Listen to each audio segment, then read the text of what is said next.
Ramayapatnam privatisation కి సంబంధించిన notification. కేరళలో ఏం జరుగుతుందో తెలుసా? వింజి జిమ్ అనే ఒక పోర్టు కొత్తగా కట్టారు. పినరాయి విజయన్ ఉండగా అప్పటి గవర్నమెంట్ అదాని కొలాబరేషన్ తో కట్టారు. మోడీ ఇనాగరేట్ చేశారు. ఇప్పుడు ఆ పోర్ట్ లో వాటాని అదాని ఒక ఇటాలియన్ కంపెనీకి అమ్మాలనుకుంటున్నారు. ఆ ఒప్పందం వాల్యూ $1.4 బిలియన్. ఇలాంటి డీల్ ని ఏపీలో అయితే ఏమైనా పబ్లిసైజ్ చేసేవాళ్ళు? 1.4 బిలియన్ వచ్చేసింది అని చెప్పేవాళ్ళు కదా. కానీ కేరళలో ఏం చేస్తున్నారో తెలుసా? అక్కడి గవర్నమెంట్ రెసిస్ట్ చేస్తా ఉంది. మోరల్ అండ్ సోషల్ రెస్పాన్సిబిలిటీ ఉండాలి, ఒప్పందాన్ని అతిక్రమిస్తున్నారు అదాని అని చెప్పి అబ్జెక్ట్ చేస్తున్నారు అక్కడ ముఖ్యమంత్రి సతీశన్. మరి మన దగ్గర ఏంటి? ప్రైవేట్ వస్తే పరమానందం భజగోవిందం అంటున్నాం. ఇదిగో చూడండి, కార్మిక సంఘాలు ఇలాగా నిరసన చెప్తా ఉన్నాయి. ఇంకో పక్కన ఆర్టీసీ స్థలాలని ప్రైవేట్ కి ఇచ్చేసేందుకు ప్రభుత్వం రంగం సిద్ధం చేస్తా ఉంది.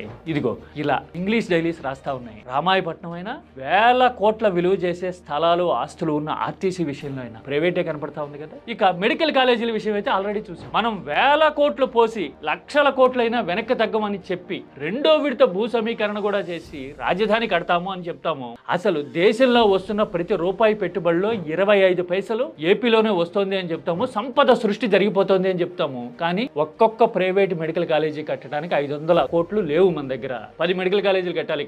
15లో 5 కట్టారు జగన్ హయాంలో. 10 కట్టాలి అంటే 10 × 500 5,000 కోట్లు లేవు మన దగ్గర అని ప్రైవేట్ కి అప్పగిస్తున్నాం కదా. Strong economy.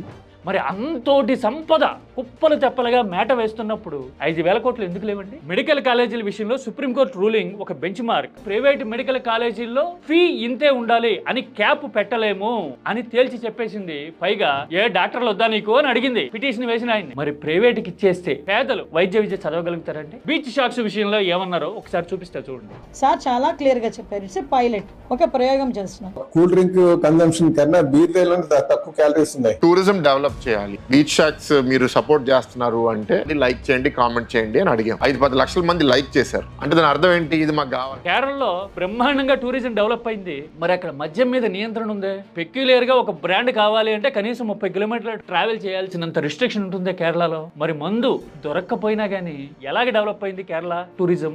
అగైన్ ఇక్కడ కూడా టూరిజం డెవలప్మెంట్ పేరుతో భవానీ ఐలాండ్ లాంటివి PPP అగైన్ ప్రైవేట్ కి అప్పగించడం అనేవి కనపడతా ఉంది కదా. ఇదిగో చూడండి, హిందూ లాంటి పేపర్లు రాసిన విషయం చదువుకున్న వాళ్ళకి, ఆలోచన గల వాళ్ళకి తెలుసు కదా. అంటే ఇక్కడ కూడా విలువైన స్థలాలు. భవానీ ఐలాండ్ చూస్తే ఎంత ప్రత్యేకమో అర్థమవుతుంది కదా తెలిసిన వాళ్ళకి. అలాంటి ప్రత్యేకమైన స్థలాలు కూడా ఇప్పుడు ప్రైవేట్ కి పోతున్నాయి అంటే డెవలప్మెంట్ అంటే ఇలాగే ఉంటుందా?